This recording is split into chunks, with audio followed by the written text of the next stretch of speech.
ఆసుపత్రి పెట్టినందుకు చాలా పుణ్యం వారికి. పవన్ కళ్యాణ్ గారు పని నడిపిస్తున్నారు, న్యాయం చేయించి మందులు ఇస్తే కొన్నాళ్ళ పాటు దేవుడు దగ్గరికి వెళ్లకుండా ఏందంటూ ఉంటాం. ఆ పుణ్యం అంతా ఆరిదే. ఇంకా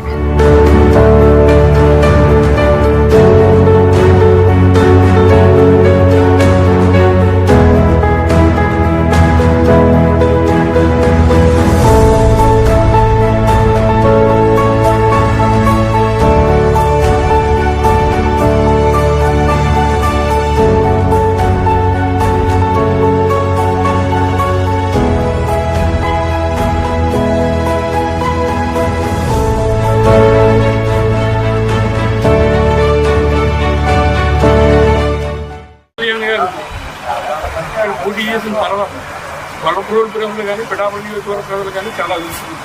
ఎందుకు చెప్తున్నాడంటే అభివృద్ధి చాలా ఘనంగా ఉంది. మా గొల్లప్రోలకు వచ్చి వాటర్ ఇబ్బంది చాలా గట్టిగా ఉంది. వాటర్ అంటే ప్రజలు వాటర్ లేక అల్లాడిపోయేవారు.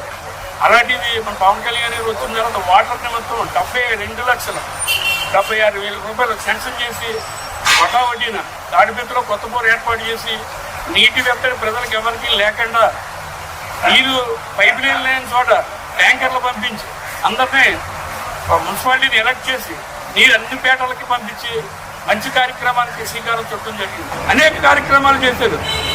ఈ కార్యక్రమాలకు పవన్ కళ్యాణ్ గారు నిలబెట్టి సాక్ష్యం అని మేము చెప్పగలుగుతున్నాం. కూటమి ప్రభుత్వం సహకారంతో ఈ పనులు అన్నీ జరుగుతున్నాయి. ఇంకా చాలా పనులు జరుగుతాయని మేము చెప్పడం జరుగుతుంది.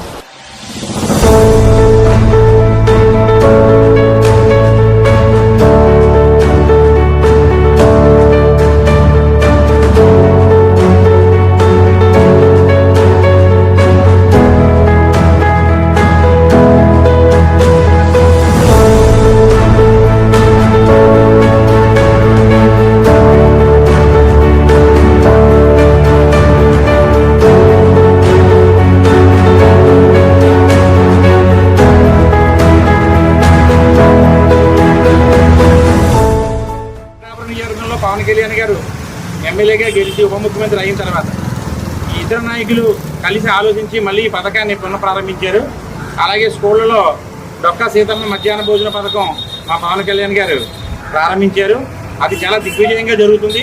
అలాగే ఈ అన్నా క్యాంటీన్లు పాతవన్నీ కూడా మళ్ళీ ఓపెన్ చేశారు. ఇది మా గొల్లపురంలో మా పిఠాపురం కాన్స్టిట్యున్సీ మా గొల్లపురంలో ప్రారంభానికి రెడీగా ఉంది.